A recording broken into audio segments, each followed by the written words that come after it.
when it comes to, $1 million questions of inheritance. Pay a little bit, get some advice, and then execute it. And it's going to sting a little bit. Like when you see that $1 million inheritance become $750,000 after taxes, you never inherited $1 million. What you did is you inherited $1 million with a $250,000 tax bill. And so if you start doing that mental gymnastics in your mind ahead of time and you think, look, this isn't $1 million account, this is a $750,000 account, and I just need to come up with a plan, execute it, hold my nose, pay the taxes, and then get that money back to work into, an investment that aligns with my personal investing principles. And then you're off to the races. Welcome to the Military Money Manual Podcast, where every episode is all about achieving financial independence in the military faster than before. We believe personal finance shouldn't be boring or intimidating. Building wealth can be simple, and financial freedom is the ultimate financial goal. Now, here's your hosts, Spencer and Jamie. Hey everyone, welcome back to the Military Money Manual Podcast. Spencer Reese here from militarymoneymanual.com, joined by my co-host Jamie. What's up, Jamie? Hey, Spencer. Today on the podcast, we're talking about a little bit of an advanced personal finance topic. So if you're not a complete personal finance nerd, investing nerd, you might want to skip this one. But as the title says, we're talking about RMDs, required minimum distributions. So this is something that a few of our friends have been going through recently, with more to do with inheriting traditional IRAs. And also, I've watched my grandfather kind of go through it because he's over the age where you have to start taking RMDs. But an RMD is essentially the government coming in and calling in the great retirement benefit, the tax benefits that you got by contributing to a traditional retirement account. So we talk a lot about on the show how military service members are probably 100%, 99%. I mean, there's probably a couple edge cases out there, Jamie, but in general, military service members are better off contributing to their Roth thrift savings plan account, their Roth TSP, and their Roth individual retirement account or individual retirement arrangement IRA. And the reason for that is because our taxable income is so low. But let's say you're 05, 06 dual military doctors and your taxable income puts you into the 32% bracket or even higher. You're making, we're talking about people who are making over $600,000 a year here as married filing jointly. Those kind of people might benefit from contributing to their traditional retirement accounts or traditional IRA and their traditional TSP. But when you do that, you get to deduct the amount that you contribute on your taxes in the year that you can contribute it.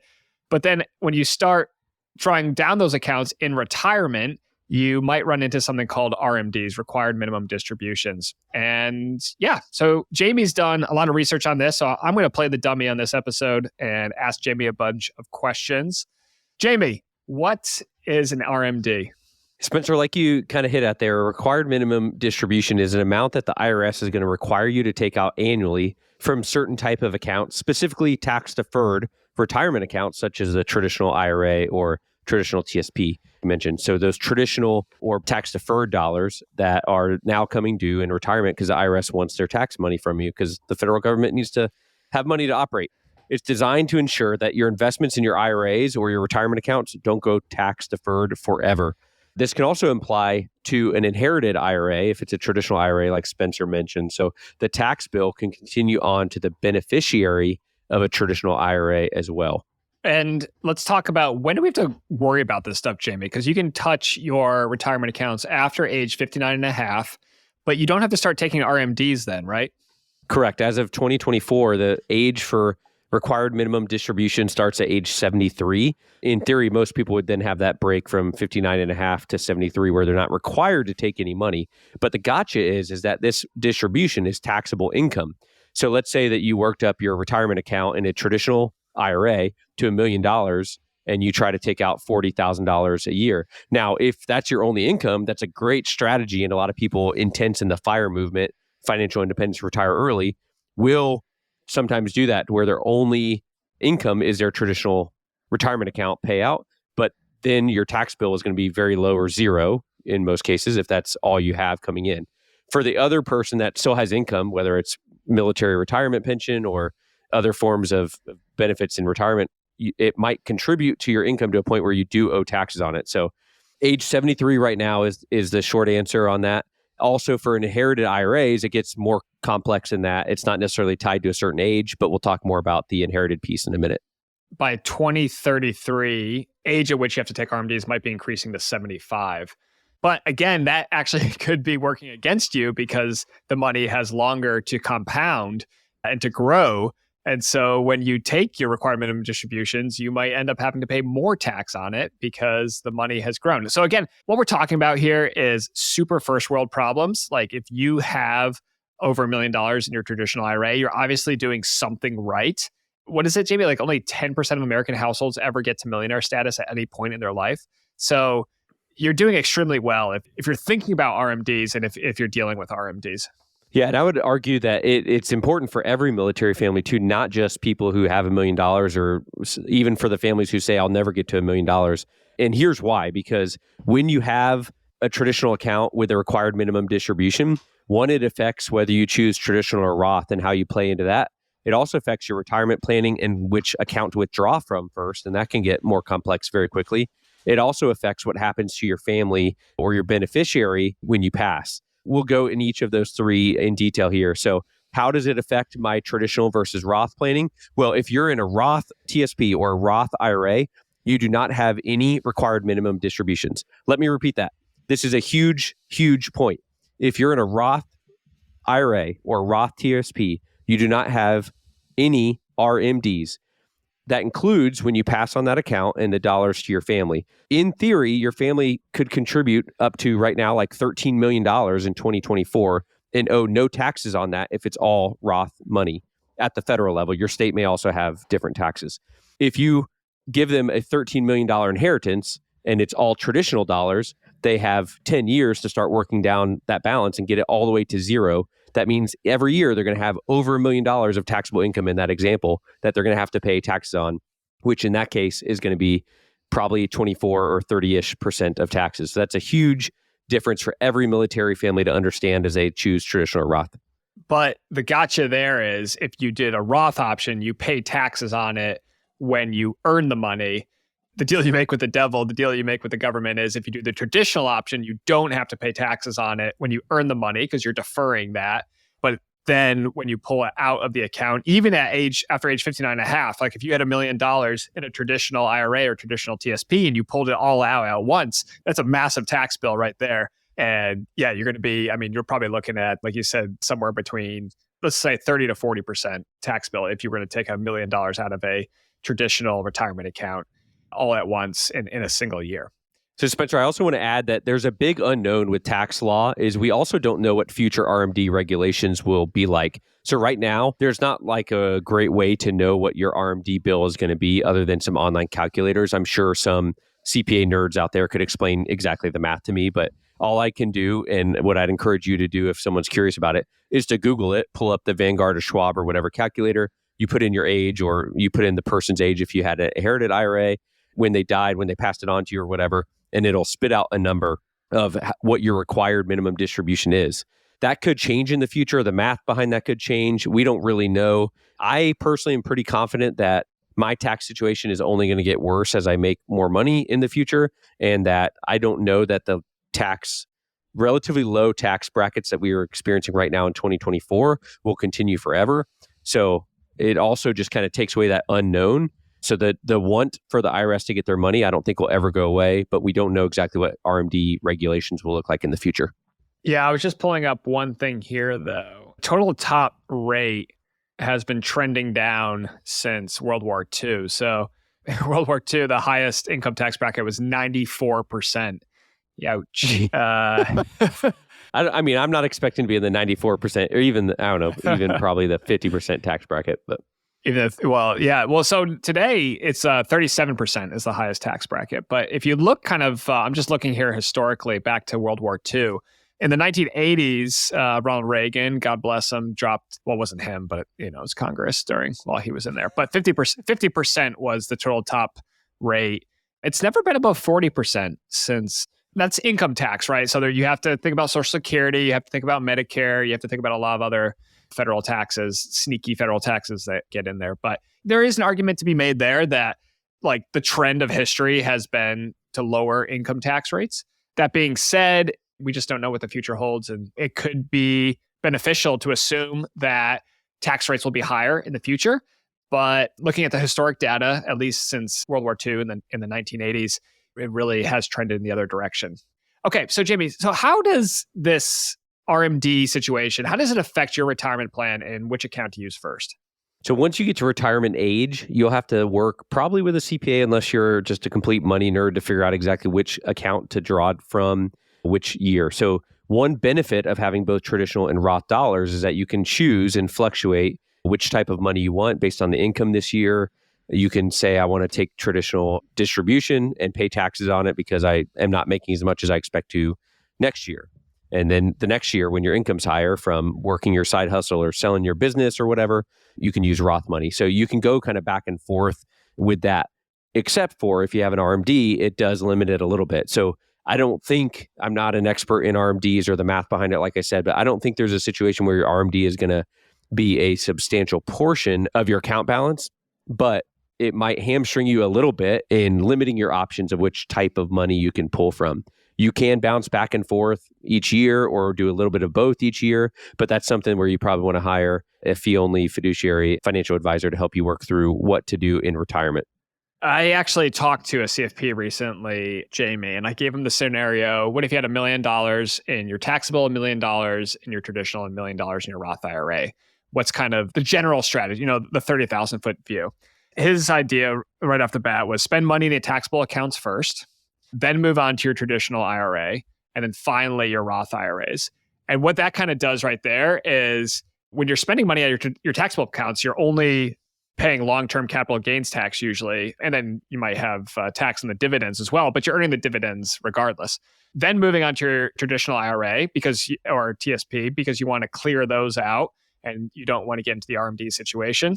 And then finally your Roth IRAs. And the somewhat morbid reason that you leave your Roth IRAs last is because that's the most likely account that someone's going to inherit. And if they do, then they don't have to worry about taxes on the Roth IRA or the Roth TSP. So that's kind of the 30,000 foot view that CFP gave me. I'm sure if there's any CFPs out there listening to this, that they might have other opinions or other ideas, but it made sense to me. That's kind of how I've started thinking about my after age 59 and a half drawdown plan. Yeah, it makes a ton of sense. And I think definitely agree with the Roth IRA last. Like I said, for leaving that behind to your beneficiaries or your family or grandkids. I mean, some listeners may have a $20 million Roth IRA that they're leaving to their kids or their grandkids. And for them to not owe taxes on that and to not have to withdraw at any kind of interval, except for when they want to, could be huge. And, even if it's $1 million or $500,000, to have the option to not pay tax on that is good. And when I'm talking about, in the next 5 or 10 years, I don't know what the tax bill is going to be, but I really don't know what the tax bill in America is going to be if we're talking about my grandkids owing taxes on the money I leave behind. So when you start looking out at a generation or two, the money might be gone. But if there's anything left, I'd like them to not have to pay taxes on it. That's a lot of Lamborghinis you're buying for your grandkids. No, that's a lot of stuff. Family money only lasts like one generation, right? Because then everyone else is born with a silver spoon. The first generation earns it. The second generation maintains it. And the third just spends it all. So it only lasts 3 generations. Just a quick note from one of our sponsors, and then we'll be right back to the show. It's no secret Spencer and I are both huge fans of the Thrift Saving Plan, the military's version of the 401k retirement plan. We've both been investing in the TSP for over 14 years and are thrilled to announce we've consolidated all the information you need to know into a new course called the Confident TSP Investing Course. That's right. The course is a comprehensive guide to navigating the TSP, breaking it down to easy, bite-sized chunks that lay out the basics of the thrift savings plan, the funds available, and the investing strategies so you can build wealth while you serve. We both know what it's like to be a beginner and to be overwhelmed with all the information that's out there about investing in the TSP. Head over to militarymoneymanual.com/TSP, Tango Sierra Papa, to find our simple breakdown of all you need to know. You get lifetime access, and we'll have a growing library of content. And one of my favorite parts about the course is that for every course we sell, we're going to be donating one to an E4 or below. Yeah, I love that feature of the course, Jamie. So if you're an officer, an NCO, a senior NCO out there, and you purchase a course, first of all, thank you. And also know that you're helping a fellow service member, a sailor, a soldier, a Marine, an airman, a guardian, a Coast Guardsman, E4 or below, take one step closer to their financial success. The link's in the show notes, or head over to militarymoneymanual.com/TSP, where you can sign up for the Confident TSP investing course. Now, back to the show. Let's talk about inherited traditional IRAs or inherited traditional 401ks. So I think this is kind of the scenario that most military families listening to this podcast would find themselves in right now, because our audience tends pretty younger, 20 to 40. We're not really close to those RMD age 73 limitations. So let's say you inherit, let's say Gam Gam gave up the ghost. You were her favorite grandchild and she's passed on a $1 million traditional IRA to you. First of all, thanks, Gam Gam. And second of all, what are we going to do? So this situation is going to get complex very quickly, and it's probably almost definitely worth an hour of your time with Nectarine, hellonectarine.com. We had Jeremy Schneider on before, or MFAA, Military Financial Advisors Association planner. The big picture is that if account owner dies, you are still required to take distributions for that, but it's slightly different than your own required minimum distributions. So let's say if Gam Gam dies in June and Gam Gam has not yet taken RMDs for 2024, you will owe your RMD, or you will be required to take that RMD in 2024. As far as I know, in every situation, if they haven't taken the RMD yet for that calendar year, they have to satisfy the requirement for that year. After that, in general, a designated beneficiary is required to liquidate the account by the end of the 10th year following the death of the IRA owner. This is known as the 10-year rule. So if Gam Gam dies in June of 2024, let's say, and you do your RMD in 2024, 25, 26, 27, all the way through, you have 10 years and you have to wipe out all of the money in the account. I forget if Gam Gam left $1 million or whatever he said. So all that money has to go away, and all of that is taxable income. There's some tax laws of whether you have to start right away or what you can do to divide it up over the years. But the big picture is by the end of year 10, that account balance needs to be zero. And you've taken it out in some intervals over the 10-year period where you have paid taxes on that. You can reinvest it or whatever into a personal account or whatever you want to do with it. But you can't keep it in inherited IRA past 10 years. There's a few exceptions to that. If you're the spouse or disabled, or you're within a certain age of the person that left you money. So there's some nuances there to it. But for the average person, Gam Gam's leaving you money, you're going to have to wipe away all that money within 10 years. So an RMD could be required in years 1 through 9. But let's say your RMD on that $1 million is only like $18,000 or $20,000. You put it in, you put the numbers into the calculator online. It'll tell you what your required minimum distribution is that year. So obviously, if you inherited $1 million and you're only taking out $20,000 for year 1 through 9, you're going to have $1 million plus the growth. So maybe upwards of $2 million. Statistically speaking, you'll probably have $2 million to take out. And then that 1 year, you would have $2 million of income to pay tax on, which would not be ideal. You have to work on the math on that of how to take it out. And like I said, there's some exceptions there. If you're a minor, chronically ill, disabled, if you're within 10 years younger than the IRA holder, spouses, minor children. If you're a minor, then you have 10 years after you become an adult. But that's kind of the big picture there, is clear the account balance wholly within 10 years. My big takeaway from this, Jamie, is this is one of those things you want to get right. This is one of those things where you're going to spend maybe a couple $100 or a couple $1,000 for a good CFP or CPA, CFP to look at your personal situation. This is one of those things where, like, I always say, like, 90% of people's situations are not unique. Everybody thinks you're a unique snowflake when it comes to money. You're just not, especially when you're getting started. But when you inherit an IRA, all of a sudden, congratulations, you are a little bit unique and special. And this is when it deserves a conversation with an advice only. You can go hellonectarine.com/r/military and get 10% off. Or like Jamie said, MFAA, Military Financial Advisors Association. All of the people listed on there, we trust with their advice. And these are the kind of people that are just going to look at your plan. They'll probably charge you for a couple hours of work because that's usually what it takes. And they're going to run some, models through their computers, and they're going to spit out a number, and they're going to say, this is how you should do it. And it's going to, it's probably going to be like, take RMDs up to this, or take money out of the account up to this limit every year. And maybe that's going to cost you, $1,000, $2,000, $3,000, but it might save you $10,000, $20,000, $30,000 in taxes. So this is one of those situations where you spend 4 figures, but you're going to save 5 figures, and it's well worth it. And so I am a big believer in DIY investing, DIY personal finance, do it yourself. And I think that's the great revolution, the great innovation that Jack Bogle brought to us when he founded Vanguard back in the 70s. And we realized that you don't have to pay these fund managers outrageous percentages of your portfolio for them to underperform the stock market. You just buy the entire stock market.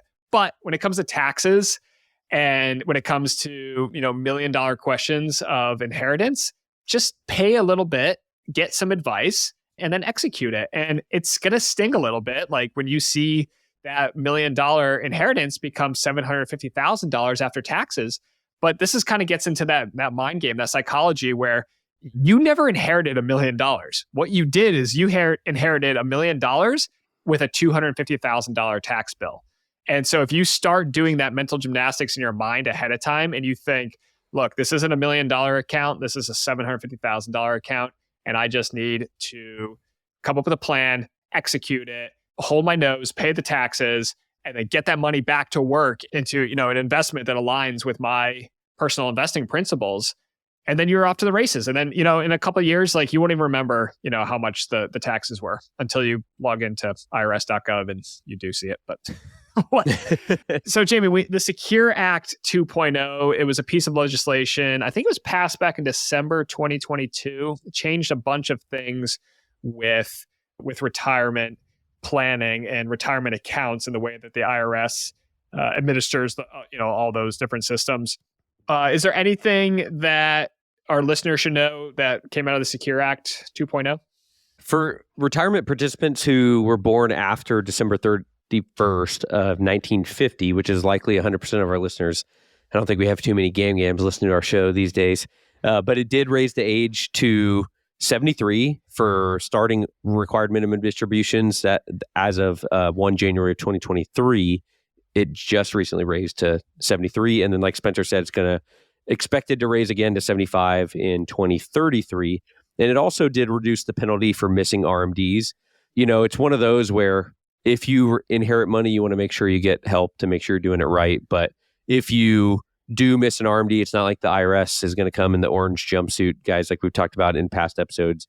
The penalty used to be 50% of the amount not paid on time, and it was reduced under Secure Act 2.0 to 25%. And it can even be reduced to 10% in some circumstances, and if corrected within 2 years. So like a 10% penalty if you're a year behind in your RMDs and you just missed it is not the end of the world. There's some nuances on that one as well, but 25 or 10% penalty if you don't catch your RMDs. And what I'd encourage you to do in addition to getting help is there's some really good tools to reference online. You can Google either RMD calculator or inherited IRA RMD calculator, depending on your situation.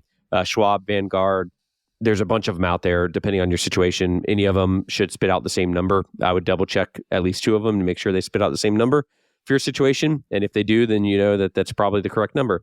Run that math, whether it's inherited or your own RMD, or you're curious of what it's going to be one day. But all of us likely have some traditional money and some Roth money. And so this might play into your equation of whether you want to get into Roth conversions one day, which is another more advanced topic, or which type of money to pull first, depending on the year, which is another advanced topic. So there's a lot of things that you can do, but I would just kind of summarize with the big thing with RMDs is one, if you have traditional dollars, know that you're going to have to take that out at certain intervals, starting at age 73 right now. And if you leave money behind from traditional accounts to your family or to your grandkids or to any beneficiary, it's going to be taxable. And if right now you can leave about $13 million to your family in a non-traditional IRA and it's not taxed. So it might influence your decision some on whether you do traditional or Roth contributions currently. So if we're talking about me paying taxes on it now, contributing to Roth, and then 2 or 3 generations from now, there's still no tax bill on that.